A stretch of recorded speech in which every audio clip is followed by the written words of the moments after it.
안녕하십니까. 소문 목사입니다. 오늘도 좋은 아침입니다.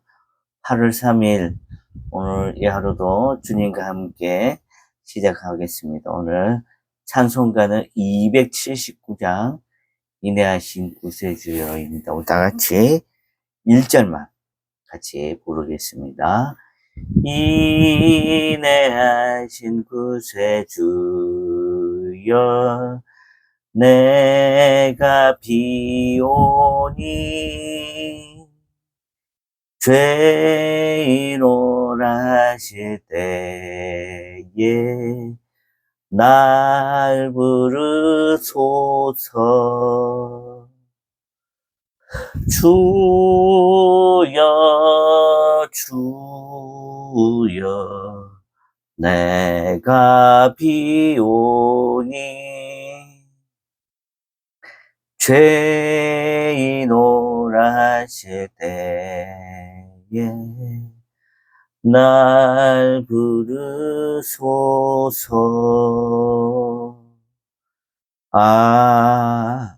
아멘. 오늘 8월 3일 우리에게 주신 하나님의 말씀은 사무엘하 15장 1절로 6절입니다. 오늘 6절인데 같이 한번 보겠습니다. 오늘은 이 본문하고 좀 별개로 어저께 이제 얘기를 좀 연결해서 좀 하려고 합니다.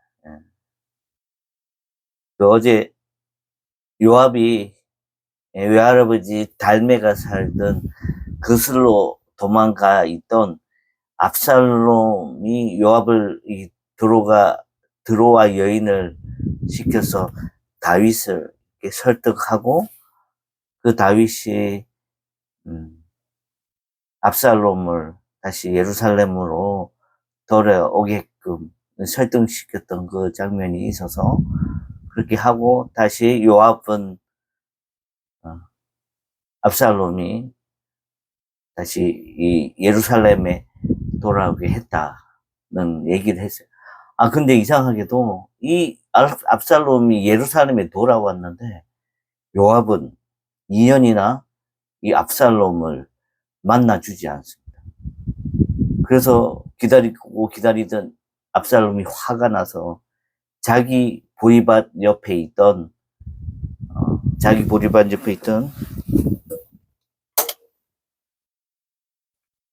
죄송합니다. 자기 보리밭 옆에 요압의 보리밭에다 불을 질러버리게 돼요.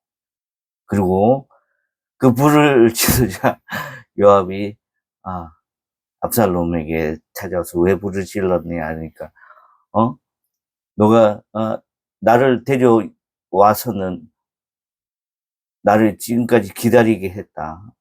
지금이라도 당장 아버지 다윗에게 가서 내가 왔으니 내가 고함을 받고 나와 함께 아버지 다윗을 뵈러 가자고. 그렇게 얘기가 14장에서 마무리가 됐습니다. 그러면 여기서 잠깐 왜 요압이요 2년이나 이 압살롬을 만나주지 않았을까? 자기가 불러놓고 그죠? 그 첫 번째 이유는 이 다윗 왕의 눈치가 보였을 겁니다.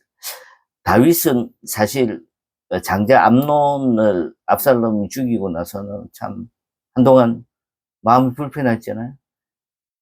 그래서 이제 두고와의 여인의 설득을 받아서 압살롬이 다시 예루살렘에 오는 것까지는 허락했지만 압살롬이 아버지를 보러 오겠다라고 했을 때는 거절을 했던 걸 아실게요. 노가 아직 풀리지 않았어요. 이 상황에서 이 근신 중인 왕자와 지나치게 가깝게 지내거나 그를 위해 또 다시 총대를 매는 것이 자신의 정치적 입지에 큰 부담이 됐을 거라는 그런 추측이 있습니다. 그리고 또 요압이요 압살롬을 예루살렘에 일단 데려오게 된 것에 대한 1차적인 정치적 목적을 달성을 했어요. 그래서 그 이상 더 나서서 다윗의 심기를 거스릴 필요가 없었습니다. 요압에게 있어 당시 권력의 중심부에서 밀려난 압살롬은 당장 자신의 이익이 되지 않는 그런 이였으므로 그의 부름을 만나러 가야 되는 거, 또 압살롬이 자기를 부른다고 해서 가야 할 분명한 이유가 없었던 거예요. 그리고 또 압살롬이 왕자이긴 했으나 다윗도 그 왕자의 지위를 인정해 주지 않고 2년이나 만나 주지 않은 그런 아무 실권이 없는 식물 왕자인 상태였어요. 반면에 이 요압은요, 군대 장관이고 다윗 군대 최고 실세이자 총사령관이었습니다. 이 실권 없는 압살롬이 오고 가란다고 가는 그런 군대 장관인 요압이 순순히 움직일 필요가 없다라고 생각을 했기 때문에 안 갔고, 또 압살롬은 그런 부분을 알았는지 몰랐는지 몰라도 불을 질렀거든요. 불을 지르고 나서 어쨌든지 요압의 권유로 이 압살롬은 아버지를 만나게 되고 다시 패권을 쥐기 위한 기초를 이렇게 쌓게 되었습니다. 그것이 이제 다윗 왕가의 입맞춤이었습니다. 그러고 나서 지금 압살롬이 자기를 위하여 병거와 50명의 호위병들을 이렇게 세우고 이제 주변에 그 성읍에 있는 사람들의 마음을 이렇게 살아가게 됩니다. 이 압살롬도 그러고 요압이라는 사람도 그러고 요나단이라는 사람도 보면 최고 먼저 한 게 이 백성들 주변에 있는 사람들의 마음을 사는 작업부터 했다는 게 참 역량이 대단한 사람들이고 치밀한 사람들이다라는 생각입니다. 압살롬이 지금 3년 동안 권좌에서 실각한 상태에서 지금 빠져나왔는데 지금 다시 재정비하고 이제 백성들의 마음을 사서 다시 정권을 잡고 권력의 신세가 되어보려고 지금 15장에 다시 등장하게 됩니다. 우리도 오늘 말씀 통해서 내가 혹시 직장에서 가정에서 주변 사람에게 인정받지 못하고 좀 밀려나 있지는 않나, 한 대로 밀려나 있지 않나 이렇게 생각을 하시는 분도 계시고 실제로 그런 부분이 있는 분이 있는 줄 압니다.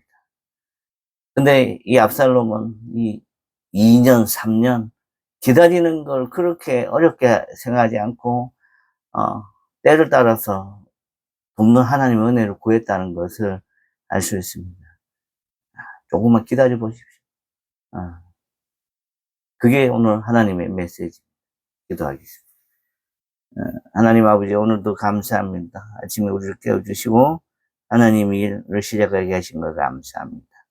아버지 하나님, 오늘도 어떤 일의 중심에 서지 못하고 변두리 역할을 해야 할 때가 있을 것입니다. 그럴 때마다 우리의 입술로 부정을 타지 말게 하시고 헛된 말 하지 않고 헛된 생각하지 않고 때를 따라 기다릴 수 있는 우리의 믿음 되게 하여 주시옵소서. 예수님의 걸어가신 이름으로 기도드립니다. 아멘. 중심에 있지 못해서 마음이 불편할 수가 있습니다. 외롭다고 생각될 때가 있을 겁니다. 압살롬도 아마 그랬을 거예요. 다말이 암논에 의해서 겁탈당해서 원수같기가 2년이었고 또 외갓집 외할아버지 집으로 압살롬이 3년 동안 도망가 있는 동안 또 3년 총 5년이나 압살롬이 많은 시간을 기다렸다는 걸 생각해 보면 우리도 그렇게 기다리는 게 그렇게 남의 일만은 아니다. 우리한테 가까이 다가올 수 있는 그런 행동이 기다림일 수 있다. 이렇게 생각하시고 차분히 기다려 가시는 그런 나날이 되길 소원합니다. 내일 다시 만나겠습니다.